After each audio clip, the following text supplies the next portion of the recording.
El género más cultivado por los modernistas va a ser la poesía, que es obviamente en una corriente literaria que pretende crear belleza, pues el género que busca además la expresión más bella y la forma más idónea para crear belleza mediante la palabra es la poesía. Y dentro de la poesía, para unos poetas a los que les preocupa tanto la forma, una de sus inquietudes fundamentales será la métrica. La métrica del poema es una parte fundamental de la belleza de un poema y de su sonoridad, que tanto preocupa a estos poetas. Por ello renovaron muchísimo la métrica. En este sentido también exprimieron al máximo las posibilidades del castellano.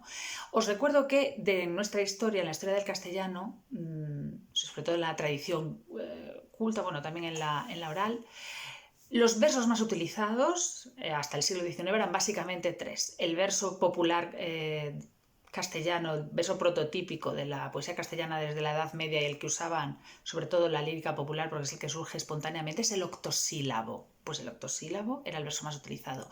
En el siglo XVI se importaban dos versos de Italia, el endecasílabo, el verso de 11 sílabas, que era el verso prototípico de la literatura italiana, que servía para escribir poemas bien solo, como un soneto, o bien combinado con el heptasílabos en las liras, las estancias, ese tipo de composiciones. Por tanto, octosílabo, endecasílabo y heptasílabo eran los versos tradicionales castellanos que utilizaban la mayoría de los poetas, tanto culto como populares, antes de los modernistas. Ellos van a seguir utilizando estos versos, pero, por ejemplo, van a buscar versos nuevos. Van a recuperar un verso que no se utilizaba en España desde la Edad Media, que era el alejandrino, el verso de 14 sílabas, que era el verso prototípico de los clérigos medievales, de los hombres del mestre de clerecía, pues prácticamente no se había vuelto a usar. Ellos recuperan el uso del alejandrino y se atreven a usar versos que hasta ahora prácticamente nunca se habían usado en castellano, pues el decasílabo de 10 sílabas, el dodecasílabo de 12, el eneasílabo de 9, el hexadecasílabo que tiene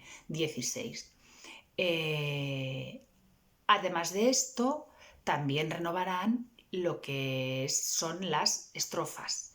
Van a usar las estrofas tradicionales, pero muchas veces van a introducir variaciones. Por ejemplo, el soneto, que hasta ahora el soneto siempre tenía que tener versos en decasílabos, pues van a probar, por ejemplo, hacer sonetos con versos alejandrinos, jugar con las rimas, jugar con el número de sílabas. Introducir variaciones en las estrofas tradicionales será una forma de ampliar las formas métricas que emplea el castellano. Por supuesto, van a inventar estrofas nuevas, crear combinaciones libres de versos y serán los primeros en experimentar un poco con el verso libre, con este verso que se aparta de las normas métricas tradicionales, el mismo número de sílabas para todos los versos, un esquema métrico, una rima, voy a buscar el ritmo por otros procedimientos, porque os recuerdo que el verso libre no es escribo, tiene que seguir teniendo ritmo, lo que pasa es que el verso libre no lo hace con las pautas de la métrica tradicional, sino con otros medios. En general, a los modernistas que buscan esta perfección formal, suelen tener cierta preferencia, no todos, pero sí por la rima consonante, que es la rima difícil, que es la rima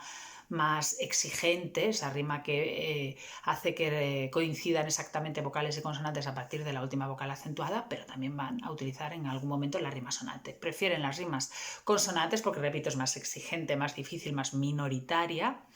Y los versos largos, en general, sobre todo el modernismo esteticista, la vertiente esteticista del modernismo, va a preferir los versos largos y sonoros, aunque ya veremos que también se usan versos cortos en poemas más intimistas. Pero desde luego se produjo una renovación de la métrica como nunca había tenido lugar en castellano. Creo que nunca se usó tal variedad de versos, de rimas, de combinaciones estróficas para conseguir unos poemas que en algún caso son de verdad una verdadera maravilla, un verdadero prodigio de ritmo y de versificación. Ya veréis cuando leamos la sonatina, que ya desde el título evoca una pieza musical por eso, porque es un poema que simplemente leído tiene ritmo, melodía propia.